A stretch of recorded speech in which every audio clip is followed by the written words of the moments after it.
Hey guys, it's Bales. I'm at FantasyLabs looking at trends for MLB, and this is a premium tool that allows pro users the ability to create trends which show up in their player models, basically looking for high value or low ownership situations, what's priced into DraftKings or FanDuel salaries for different positions, just situations that have historically been beneficial to DFS players. So we have some pro trends already created here, so we can look at a sample trend and you can see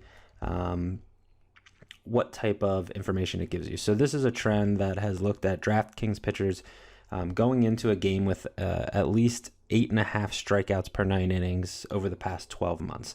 So based on their collective salaries and how DraftKings historically has priced players, those pitchers have been expected to score 16.52 points. They've actually scored in almost 4,000 games 17.84 points. So that's 1.32 points above what you'd expect. So DraftKings, even though obviously guys who have a high K per 9 are generally priced higher, overall it might not be completely factored into pricing. Those pitchers have been consistent. They've hit their salary based implied total over 56% of the time, and on average they've been owned in 15.6% of DraftKings tournaments. So if we want to create our own trend, we can remove that, and you can look. You have access to all of the stats that we have at FantasyLabs. So let's use some of the batted ball data. So we'll look at recent batted ball data, and distance is one that I like, that I think is perhaps underrated. So this is the average batted ball distance pitchers have allowed over the past 15 days, which is generally 3 or 4 starts. So we have almost 10,000 pitchers in this sample since we have the data. Overall, they have a plus minus of 0, of course. Consistency, pitchers match their implied total 51% of the time. And ownership, average ownership has been 9.4%.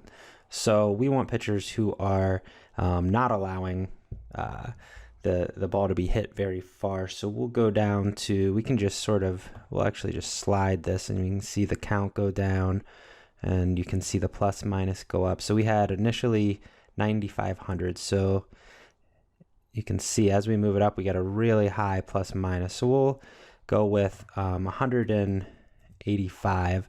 So we have a sample that's roughly 12% or so, the top 12% of pitchers heading into a game in terms of recent batted ball distance allowed. You can see the ownership barely went up, the consistency went way up, and they score almost 3 points per game above expected. So just by, if you just look for pitchers who match this trend, it would have been highly valuable. So we'll change the name here to,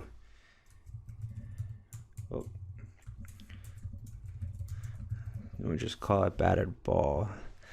And so already we have a trend, and we could click back. The trend would be saved and it would show within your player models, and you'd be alerted basically every time a player meets the trend. You can also see current matches once games begin, and the past results that are going into it. So we could stop there, and this would be a pretty good trend. We generally want pitchers who are throwing the ball well, but perhaps a way to make it even better is, if we're looking for something in tournaments, is pitchers who maybe are struggling. So we'll look at, so we have 1,000 pitchers roughly in this sample. We're going to look for pitchers who are not doing that well in terms of fantasy scoring. So maybe they're getting a little bit unlucky, but we know are throwing the ball pretty well because they're not allowing the ball to be hit very far.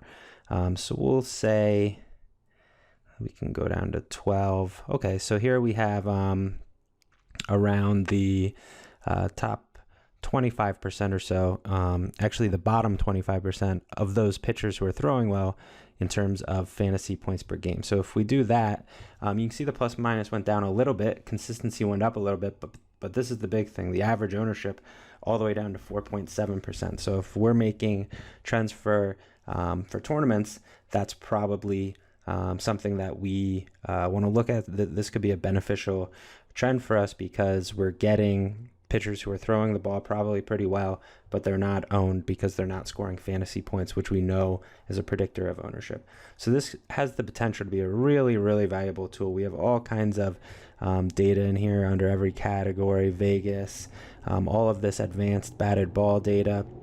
Very valuable tool that I think is really underutilized and probably my favorite on FantasyLabs.